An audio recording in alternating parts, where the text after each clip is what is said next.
ವಿರಾಮದ ನಂತರ ವಾರ ಭವಿಷ್ಯ ನೇರ ಪ್ರಸಾರ ಕಾರ್ಯಕ್ರಮಕ್ಕೆ ಮತ್ತೊಮ್ಮೆ ಸ್ವಾಗತ. ಶ್ರೀನಿವಾಸ್ ಅವರು ಬೆಂಗಳೂರಿಂದ ಕರೆ ಮಾಡಿದ್ದಾರೆ. ನಮಸ್ತೆ ಶ್ರೀನಿವಾಸ್ ಅವರೇ. ನಮಸ್ತೆ ಮೇಡಮ್. ಯಾರ ಬಗ್ಗೆ ಕೇಳಬೇಕಾಗಿತ್ತು?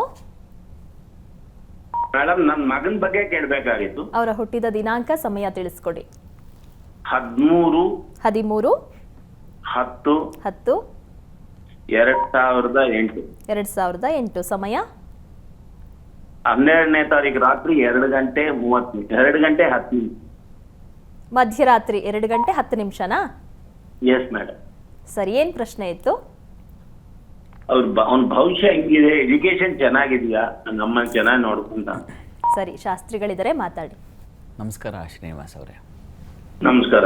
ನಮಸ್ಕಾರ. ಮಗನ ಜಾತಕ ಹೇಗಿದೆ? ಮೊದಲಿಗೆ ನಾವು ವಿದ್ಯಾಭ್ಯಾಸ ನೋಡೋಣ, ಯಾಕೆಂದರೆ ಅದು ಬೇಸಿಕ್. ನಾವು ವಿದ್ಯೆ ಒಳ್ಳೆಯದನ್ನು ಕೊಟ್ಟರೆ ವೃಕ್ಷ ಹಾಗೆ ಅಂತ ರೆಕಾರ್ಡ್ ಮಾಡ್ಕೊಳ್ಳೋ ಪ್ರಯತ್ನ. ಆಮೇಲೆ ಇದರಲ್ಲಿ ಯೂಟ್ಯೂಬಲ್ಲಿ ಸಿಗುತ್ತೆ, ಯೋಚನೆ ಮಾಡಬೇಡಿ. ಇಲ್ಲಿ ನೋಡಿ, ದ್ವಿತೀಯದಲ್ಲಿ ಶನೈಶ್ಚರ ಇದ್ದಾನೆ. ಈ ಕಾರಣದಿಂದಾಗಿ ಸ್ವಲ್ಪ ಒರಟು ಮಾತು ಕೇಳದೇ ಇರತಕ್ಕಂಥದ್ದು, ಆಲಸ್ಯ ಇತ್ಯಾದಿ ಎಲ್ಲ ನಾವು ಕಾಣ್ತೀವಿ ಇಲ್ಲಿ. ಈ ಲಗ್ನದಿಂದ ದ್ವಿತೀಯದ ಶನೈಶ್ಚರ ಇದ್ದರೆ ಒರಟು ಮಾತನಾಡ್ತಾರೆ ಅಂತ. ಈಗ ಪ್ರಸ್ತುತ ಕಾಲ ಶನಿ ದಶೆಯೇ ನಡೀತಾ ಇದೆ. ಶನಿ ದಶೆಯಲ್ಲಿ ಈಗ ನಡೀತಾ ಇರತಕ್ಕಂಥ ಭುಕ್ತಿ ಯಾವುದಪ್ಪ ಅಂದರೆ ಚಂದ್ರನ ಭುಕ್ತಿ ನಡೀತಾ ಇದೆ. ಹೀಗಾಗಿ ಶನಿಚಂದ್ರ ಯುತಿ ಇದೆಯಲ್ಲ, ಇವೆರಡೂ ಸ್ವಲ್ಪ ಈ ಶನೈಶ್ಚರ ಚಂದ್ರ ಇಬ್ಬರಿಗೂ ಆಗಲ್ಲ, ವಿರೋಧಿಗಳು ಇವರಿಬ್ಬರು. ಇಂತಹ ಕಾಲದಲ್ಲಿ ಮಗ ಮಾತು ಕೇಳೋದಿಲ್ಲ ಅಂತ ಅನಿಸುತ್ತೆ, ಹೊರೆ ಅಂತ ಅನಿಸುತ್ತೆ, ಈ ರೀತಿಯ ತೊಂದರೆ ಅಂತ ಅನಿಸುತ್ತೆ. ಆದರೆ ಆತಂಕ ಮಾಡ್ಕೋಬೇಡಿ. ಚತುರ್ಥದ ಶುಕ್ರ ಮುಂದೆ ತುಂಬ ಅನುಕೂಲ ಉಂಟು ಮಾಡಿಕೊಡ್ತಾನೆ. ಅದು ಮಾಲವೀಯ ಯೋಗ ಅಂತ, ಮತ್ತು ರವಿ ಬುಧರ ಯುತಿ ನೈಪುಣ್ಯ ಯೋಗ ಇತ್ಯಾದಿ ಎಲ್ಲ ತುಂಬ ಚೆನ್ನಾಗಿದೆ. ಹೀಗಾಗಿ ಕಾಲ ಅವರಿಗೆ ಹೈಯರ್ ಸ್ಟಡೀಸ್ ಬರುವ ವೇಳೆಗೆ ಅವರ ಮನಸ್ಸು, ಅವರ ವರ್ತನೆ ಎಲ್ಲವೂ ಪರಿವರ್ತನೆಯಾಗುತ್ತೆ. ಯೋಚನೆ ಮಾಡೋದು ಬೇಡ. ತಾವು ಧೈರ್ಯವಾಗಿರಿ. ಆಂಜನೇಯ ಸ್ವಾಮಿಗೆ ಪ್ರತಿ ಶನಿವಾರ ಜೇನಿನ ಅಭಿಷೇಕ ಮಾಡಿಸ್ಬಿಟ್ಟು ಆ ಜೇನನ್ನು ಸ್ವಲ್ಪ ಪ್ರಸಾದ ಕೊಡಿ. ಪ್ರತಿ ಶನಿವಾರ ತಪ್ಪದೇ ಅವರು PUC ಮುಗಿಯುವವರೆಗೂ ಮಾಡಿಸಿ. ಅದು ನೀವು ಮಾಡಬೇಕಾಗಿದ್ದ ಶ್ರಮ, ಅದು ಒಂದು ಕರ್ತವ್ಯ, ಅದನ್ನು ಮಾಡಿ. ಆನಂತರ ಅವರ ಬದುಕು ಬದಲಾಗುತ್ತೆ, ನಿಮ್ಮನ್ನು ಚೆನ್ನಾಗಿ ನೋಡ್ಕೊಳ್ತಾರೆ. ಯೋಚನೆ ಮಾಡಬೇಡಿ, ಅನುಕೂಲ ಆಗುತ್ತೆ, ಗಾಬರಿ ಬೇಡ. ಒಳ್ಳೆಯದಾಗಲಿ. ಕರೆ ಮಾಡಿದ್ದಕ್ಕಾಗಿ ಧನ್ಯವಾದಗಳು. ಇನ್ನು ಶಾಸ್ತ್ರಿಗಳೇ, ಈ ವಾರ ಇಡೀ ವಾರ ಕರ್ಕಟಕ, ಸಿಂಹ ಹಾಗೂ ಕನ್ಯಾ ರಾಶಿಯ ಫಲಾಫಲ ಯಾವ ರೀತಿಯಾಗಿದೆ? ಎಸ್, ಅವುಗಳನ್ನು ಗಮನಿಸೋಣ. ಈಗ ಕರ್ಕಟಕ ರಾಶಿಯವರಿಗೆ ರಾಶ್ಯಾಧಿಪತಿ ಹೀಗೆ ಪಕ್ಷದ ಬಲ ಇದ್ದಾಗ ಯೋಚನೆ ಮಾಡಬೇಕಾದಿಲ್ಲ, ಚಿಗುರು ಬಿಡುತ್ತೆ, ಹೃದಯವೂ ಹಾಗೆ ಅರಳಿ ಬಿಡುತ್ತೆ. ಯೋಚನೆ ಮಾಡಬೇಡಿ. ನೋಡೋಣ ವಾರದ ಆದಿಯಲ್ಲಿ ಹೇಗಿರ್ತದೆ, ಚಂದ್ರನ ಬಲ ಎಷ್ಟರ ಮಟ್ಟಿಗಿದೆ ನೋಡೋಣ. ನೋಡಿ, ಕರ್ಕಟಕ ರಾಶಿಯವರಿಗೆ ನೋಡಿ, ಸೋಮವಾರ ಹಾಗೂ ಮಂಗಳವಾರ, ನಾಳೆ ನಾಡಿದ್ದು ನಿಮ್ಮ ಒಂದು ಏನು ಫಲ ಇದೆ ಅಂತ ನೋಡಿದ್ರೆ ಶನಿಚಂದ್ರ ಒಟ್ಟಾಗಿದ್ದಾರೆ. ಈ ಕಾರಣದಿಂದಾಗಿ ಸ್ವಲ್ಪ ನಷ್ಟ ಸಂಭವಿಸುವ ಸಾಧ್ಯತೆ ಇರುತ್ತೆ. ಮಾನಸಿಕವಾಗಿ ಖಿನ್ನತೆ ಉಂಟಾಗ್ತಕ್ಕಂತಹ ಸಾಧ್ಯತೆ ಇರ್ತದೆ. ಕುಟುಂಬದ ಸ್ವಲ್ಪ ಮಟ್ಟಿಗೆ ವಿರೋಧಗಳು ಬರ್ತಕ್ಕಂಥ ಸಾಧ್ಯತೆ, ಇವುಗಳನ್ನು ಸೂಚಿಸ್ತಾ ಇದೆ. ಈಗಷ್ಟೇ ಹೇಳಿದ್ನಲ್ಲ, ಪಕ್ಷದ ಬಲ ಚೆನ್ನಾಗಿದೆ. 1-2 ದಿನ ದಾಟಿದ್ರೆ ಚೆನ್ನಾಗಾಗುತ್ತೆ. ವಾರದ ಮಧ್ಯದಲ್ಲಿ ಗಮನಿಸ್ಕೊಂಡ್ರೆ ಚಂದ್ರ ರಾಹು ಯುತಿ ಇದೆ. ಆಗ ನೋಡಿ, ಚಂದ್ರನಿಗೆ ಪಕ್ಷದ ಬಲ ಚಾಂದ್ರಬಲಂತೂ ನಿಖಿಲ ಗ್ರಹವೀರ್ಯ ಬೀಜಂ ಅಂತ ಹೇಳುತ್ತೆ. ಹೀಗಾಗಿ ಚಂದ್ರನಿಂದ ಮುಂದಿರ್ತಕ್ಕಂತಹ ಗುರು ಇವೆಲ್ಲ ನಿಮಗೆ ಒಳ್ಳೆಯ ಫಲಗಳನ್ನ ತಂದುಕೊಡುತ್ತೆ. ಕರ್ಮಸ್ಥ ವೃತ್ತಿಯಲ್ಲಿ ಯಾವುದೇ ತೊಡಕುಗಳು ಉಂಟಾಗೋದಿಲ್ಲ. ಧೈರ್ಯ, ಸಾಹಸ ಇತ್ಯಾದಿ ಎಲ್ಲ ಚೆನ್ನಾಗಿದೆ. ಸ್ನೇಹಿತರ ಸಹಕಾರ ಚೆನ್ನಾಗಿರ್ತದೆ, ಬಂಧುಗಳ ಸಹಕಾರ ಚೆನ್ನಾಗಿರ್ತದೆ. ಮಕ್ಕಳಿಂದಾಗಿ ಕಿರಿಕಿರಿ ಇರೋದಿಲ್ಲ. ಒಂದು ಕಂಪ್ಲೇಂಟ್ ಬಂದುಬಿಟ್ರೆ ಎಕ್ಸಾಮ್ ಬರೀಲಿಲ್ವೋ ಮತ್ತೊಂದು, ಇದೆಲ್ಲ ಏನಾಗುತ್ತೆ, ಮಾನಸಿಕವಾಗಿ ಕಿರಿಕಿರಿ ಮಾಡುತ್ತೆ ತಂದೆ ತಾಯಿಗಳಲ್ಲಿ. ಆದರೆ ಆ ರೀತಿ ಇರೋದಿಲ್ಲ ಈ ವಾರ. ಯೋಚನೆ ಮಾಡಬೇಡಿ.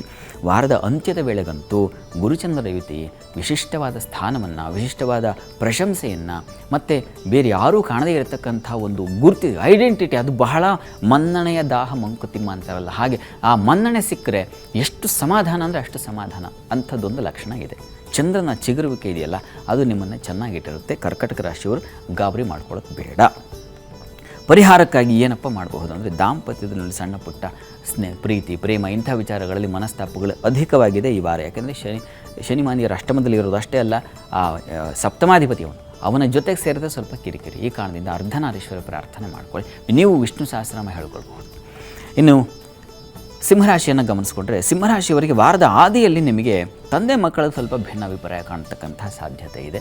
ಗುರುತರವಾದದ್ದು ಯಾವುದೋ ಗಂಭೀರವಾದ ವಿಚಾರ ನಿಮಗೆ ಕೊಟ್ಟರೆ ಅದರಲ್ಲಿ ಎಡವಟ್ಟು ಮಾಡ್ಕೊಂಡ್ಬಿಡ್ತೀರ. ಏನೋ ಇವ್ನು ಜವಾಬ್ದಾರಿ ತಗೊಳ್ತಾನೆ ಅಂತ ನಿಮಗೆ ವಹಿಸಿದರೆ ಆ ಜವಾಬ್ದಾರಿ ಹಾಳಾಗುತ್ತೆ. ಅದು ನಿಮ್ಮ ಹೆಸರನ್ನು ಹಾಳು ಮಾಡುತ್ತೆ. ಹೀಗೆ ತುಂಬ ಮೈಯೆಲ್ಲ ಕಣ್ಣಾಗಿಟ್ಕೊಂಡು ಕೆಲಸ ಮಾಡಬೇಕು ಈ ವಾರದ ಆದಿಯಲ್ಲಿ ನೀವು. ಮತ್ತು ಸ್ವಲ್ಪ ದಾಂಪತ್ಯದಲ್ಲಿ ಭಿನ್ನಾಭಿಪ್ರಾಯ. ಪ್ರಾರಂಭದಲ್ಲೇ ಸೋಮವಾರ ಮಂಗಳವಾರವೇ ನಿಮಗೆ ಕೆಲಸಕ್ಕೆ ಹೋಗಬೇಕು ಗಡಿಬಿಡಿ ಅನ್ನೋಷ್ಟರಲ್ಲಿ ಏನೋ ಒಂದು ಕಿರಿಕಿರಿ ಆಗ್ತಕ್ಕಂತಹ ಸಾಧ್ಯತೆ ಕೂಡ ಇದೆ. ಸ್ವಲ್ಪ ಸಮಾಧಾನವಾಗಿರಿ. ಇನ್ನು ವಾರ ಮಧ್ಯದಲ್ಲಿ ಗಮನಿಸ್ಕೊಂಡ್ರೆ ಯಥಾ ಪ್ರಕಾರ ಅದು ಮುಂದುವರಿಯುತ್ತೆ. ವ್ಯಾಪಾರದಲ್ಲೂ ಸ್ವಲ್ಪ ಅಸಮಾಧಾನ ಇರ್ತದೆ. ಈ ವಾರ ಸಿಂಹರಾಶಿಯವರಿಗೆ ಜಾಗರೂಕತೆಯನ್ನೇ ಹೇಳ್ತಾ ಇದೆ. ಗಾಬರಿ ಮಾಡ್ಕೋಬೇಡಿ, ಎಚ್ಚರಿಕೆ ಬೇಕು. ನಾವು ಕೆಲಸ ಮಾಡೋ ಮುನ್ನ ಏನು ಕೆಲಸ ಅನ್ನೋದು ಮೊದಲು ನೋಟ್ಸ್ ಮಾಡಿ ಇಟ್ಕೊಂಬಿಡಿ. ಅಥವಾ ಎಲ್ಲಿ ಹೊರಟಿದ್ದೀನಿ ಅನ್ನೋ ವೇಳೆಗೆ ನೀವೇ ಸಿದ್ಧತೆ, ಎಲ್ಲಿ ಹೋಗಬೇಕು, ಏನು ಎಡವಟ್ಟು ಏನಾಗುತ್ತೆ, ಇದ್ರ ಬಗ್ಗೆ ಸ್ವಲ್ಪ ಎಚ್ಚರಿಕೆ ತೊಗೊಳ್ಬೇಕಾದ ದಿವಸ ಈ ದಿವಸ. ಆದರೆ ನಿಮ್ಮ ಆಲೋಚನಾ ಶಕ್ತಿ, ಬುದ್ಧಿಶಕ್ತಿ ಇವೆಲ್ಲ ತುಂಬ ಚೆನ್ನಾಗಿದೆ. ರವಿ ಬುಧಾದಿತ್ಯ ಯೋಗ ಇದೆಯಲ್ಲ, ಅದು ನಿಮ್ಮ ಏನು ಬುದ್ಧಿಶಕ್ತಿಯನ್ನೇನು ಕಸ್ಕೊಳ್ಳಲ್ಲ, ಕುಸಿಯುವ ಹಾಗೆ ಮಾಡೋದಿಲ್ಲ. ಆದರೆ ಎಚ್ಚರಿಕೆ ಬೇಕು, ಅದನ್ನು ಸೂಚಿಸ್ತಾ ಇದೆ. ವಾರದ ಅಂದರೆ ಗುರುವಾರದವರೆಗೆ ನೀವು ಎಚ್ಚರಿಕೆಯಿಂದ ಇರಬೇಕು. ಇನ್ನು ಶುಕ್ರವಾರ ಶನಿವಾರದ ಮಟ್ಟಿಗೆ ವಾರದ ಅಂತ್ಯದಲ್ಲಿ ಒಳ್ಳೆಯ ಉತ್ಕೃಷ್ಟವಾಗಿದೆ. ದೈವ ಸಹಾಯ ಉಂಟಾಗಿ ಈ ಮಾಡಿರ್ತಕ್ಕಂಥ ಎಲ್ಲ ತೊಡಕುಗಳನ್ನು ಅಳಿಸಿ ಹಾಕಿ ಒಂದು ವಿಶಿಷ್ಟ ಸ್ಥಾನ ಸಿಗುವ ಹಾಗೆ ಖಂಡಿತ ಮಾಡುತ್ತೆ. ಹೀಗಾಗಿ ಅಲ್ಲಿವರೆಗೆ ಕಾಯಬೇಕು. ಶುಕ್ರವಾರದವರೆಗೆ ನೀವು ತಾಳ್ಮೆ ಬೇಕು, ಬಹಳ ಪ್ರಧಾನವಾದ ಅಂಶ. ಮತ್ತು ಆರೋಗ್ಯದಲ್ಲಿ ವ್ಯತ್ಯಾಸ ಸೂಚಿಸ್ತಾ ಇದೆ. ಈ ಕಾರಣದಿಂದ ಆದಿತ್ಯ ಹೃದಯವನ್ನು ಹೇಳಿಕೊಂಡ್ರೆ ತುಂಬ ಒಳ್ಳೆಯದು. ಈ ವಾರವಿಡೀ ನೀವು ಆದಿತ್ಯ ಹೃದಯ ಪಠಣ ಶ್ರವಣ ಮಾಡೋದು ಒಳ್ಳೆಯದು. ಇನ್ನು ಕನ್ಯಾ ರಾಶಿಯನ್ನು ನೋಡೋಣ. ಕನ್ಯಾ ರಾಶಿಯವರಿಗೆ ವಾರದ ಆದಿಯಲ್ಲಿ ನಿಮಗೆ ಒಂದು ನಷ್ಟತೆಯನ್ನು ಸೂಚಿಸ್ತಾ ಇದೆ. ವೃತ್ತಿಯಲ್ಲಿ ಅನುಕೂಲ, ಒಳ್ಳೆಯ ಫಲಗಳನ್ನು ಗಮನಿಸ್ಕೊಂಡ್ರೆ ವೃತ್ತಿಯಲ್ಲಿ ಚೆನ್ನಾಗಿದೆ ಖಂಡಿತ. ಯಾಕಂದರೆ ಬುಧನ ಒಂದು ದೃಷ್ಟಿ ಇದೆಯಲ್ಲ ಕರ್ಮಸ್ಥಾನಕ್ಕೆ, ಅದು ತುಂಬ ಒಳ್ಳೆಯದು. ಹೀಗಾಗಿ ಒಳ್ಳೆಯ ಫಲವನ್ನು ನಾನು ಮೊದಲಿಗೆ ಒಳ್ಳೆಯ ಫಲವನ್ನು ಇರಲಿ ಅಂತ ಬರಿತೀನಿ. ಯಾಕೆ ಅಂದರೆ ಒಂದು ನಿರಾಳತೆ ಬರುತ್ತೆ, ಮನಸ್ಸಿಗೆ ಒಂದು ಸಮಾಧಾನ ಆಗಿಬಿಡುತ್ತೆ. ಆಮೇಲೆ ಉಳಿದಿದ್ದೆಲ್ಲ ನೋಡ್ಕೊಳ್ಳೋಣ ಸಮಸ್ಯೆ ಅನ್ನೋದನ್ನು. ನಾನು ಸಮಸ್ಯೆಯನ್ನು ನೋಡ್ಕೊಳ್ಬೇಕು, ಯಾಕೆಂದರೆ ಅದರಿಂದ ಹೊರಬರಲಿಕ್ಕೆ ಅವಕಾಶವಾಗುತ್ತೆ ಅಂತ. ಇಲ್ಲಿ ಸ್ವಲ್ಪ ದಾಂಪತ್ಯದಲ್ಲಿ ಭಿನ್ನಾಭಿಪ್ರಾಯಗಳು, ವಸ್ತು ನಷ್ಟತೆ ಇಂಥವುಗಳನ್ನ ಸೂಚಿಸ್ತಾ ಇದೆ ವಾರದ ಆದಿಯಲ್ಲಿ. ಸ್ವಲ್ಪ ಗಮನ ಇಟ್ಕೊಂಡಾಗ ವಾರ ಮಧ್ಯದಲ್ಲಿ ಗಮನಿಸ್ಕೊಂಡ್ರೆ ನೋಡಿ, ದಾಂಪತ್ಯದಲ್ಲಿ ಮನಸ್ತಾಪಗಳು ಉಂಟಾಗುತ್ತೆ. ಲಾಭಾಧಿಪತಿ ಚಂದ್ರ ಇದ್ದಾನೆ, ಚಂದ್ರನಿಗೆ ಬಲವೂ ಇದೆ. ಈ ಕಾರಣದಿಂದ ಬಹಳ ಬೇಗ ಹೊರಗೆ ಬರ್ತೀರ. ಕಿರಿಕಿರಿ ಜಗಳ ಆದರೂ ಹೊರಗೆ ಬರಲಿಕ್ಕೆ ಅವಕಾಶಗಳಿದ್ದಾವೆ ಬಹಳ ಬೇಗ ಅಂತ. ಶತ್ರುಗಳಲ್ಲಿ ಒಂದು ಭಯ, ಶತ್ರುಗಳ ಭಯ, ವೈಷಮ್ಯ ಇಂಥದ್ದು ಕೂಡ, ಸಾಲಬಾಧೆ ಇಂಥದ್ದನ್ನು ಸೂಚಿಸ್ತಾ ಇದೆ. ಇವುಗಳ ಬಗ್ಗೆ ಸ್ವಲ್ಪ ಎಚ್ಚರಿಕೆ ಬೇಕು ವಾರ ಮಧ್ಯದಲ್ಲಿ ಕನ್ಯಾ ರಾಶಿಯವರಿಗೆ. ಇನ್ನು ವಾರ ಅಂತ್ಯದಲ್ಲಿ ಗಮನಿಸ್ಕೊಂಡ್ರೆ ನೋಡಿ, ಕ್ಲಿಷ್ಟವಾದದ್ದು ತೊಡಕು ಅಂತ ಯಾವುದಿದೆ ಅದರಿಂದ ಹೊರಬರಲಿಕ್ಕೆ ಅವಕಾಶ ಇದೆ. ಸ್ವಲ್ಪ ಆರೋಗ್ಯ ವ್ಯತ್ಯಾಸ ಇದೆ, ಅದನ್ನು ಸ್ವಲ್ಪ ಗಮನ ಹರಿಸ್ಕೊಳ್ಳಿ. ಜೊತೆಗೆ ಸ್ತ್ರೀಯರು ಪ್ರಧಾನವಾಗಿ ವಸ್ತು ನಷ್ಟತೆ, ಮನಸ್ಸಿಗೆ ಖಿನ್ನತೆ, ಏನೋ ಯಾರೋ ಅಂದರು ಅಂತ ಹೇಳಿ ನೀವು ರೆಬಲ್ ಆಗಿಬಿಡ್ತಕ್ಕಂಥದ್ದು, ಇಂಥದ್ದೊಂದು ಸಾಧ್ಯತೆಗಳಿದ್ದಾವೆ. ಇದು ಸ್ವಲ್ಪ ಸಮಾಧಾನ ಬೇಕು. ಇದಕ್ಕೇನಪ್ಪ ನೋಡಿ, ವಿಷ್ಣು ಸನ್ನಿಧಾನದಲ್ಲಿ ತುಳಸಿ ಅರ್ಚನೆ ಮಾಡಿಸಿ. ನೀವು ಕೂಡ ವಿಷ್ಣು ಸಹಸ್ರನಾಮ ಹೇಳ್ಕೊಳ್ಳಿ. ಈ ವಾರವಿಡೀ ತಪ್ಪದೇ ವಿಷ್ಣು ಸಹಸ್ರನಾಮ ಕೇಳಿಸ್ಕೊಳ್ಳಿ. ಯಾವ ತೊಡಕಿದೆ ತೊಡಕೆಲ್ಲ ಬಿಡಿಸಿಕೊಂಡು ಹೊರಬಂದು ಒಂದು ಸಮಾಧಾನದ ಫಲ ಕಾಣಲಿಕ್ಕೆ ಸಾಧ್ಯ ಆಗುತ್ತೆ. ಆತಂಕ ಬೇಡ. ಇವು ಕನ್ಯಾ ರಾಶಿಯವರಿಗಿರ್ತಕ್ಕಂಥ ಫಲಗಳು. ಸರಿ ಶಾಸ್ತ್ರಿಗಳೇ, ಇನ್ನುಳಿದ ರಾಶಿಗಳ ಬಗ್ಗೆ ಸಹ ಮಾಹಿತಿಯನ್ನು ಕೇಳಿ ಪಡೆದುಕೊಳ್ತೀನಿ.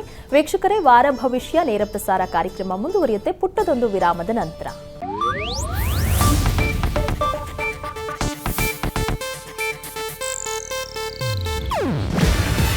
ಇದು ಏಷ್ಯಾನೆಟ್ ನ್ಯೂಸ್ ನೆಟ್ವರ್ಕ್ ಪ್ರಸ್ತುತಿ. ನೀವು ನೋಡ್ತಿದ್ದೀರಾ ಏಷ್ಯಾನೆಟ್ ಸುವರ್ಣ ನ್ಯೂಸ್.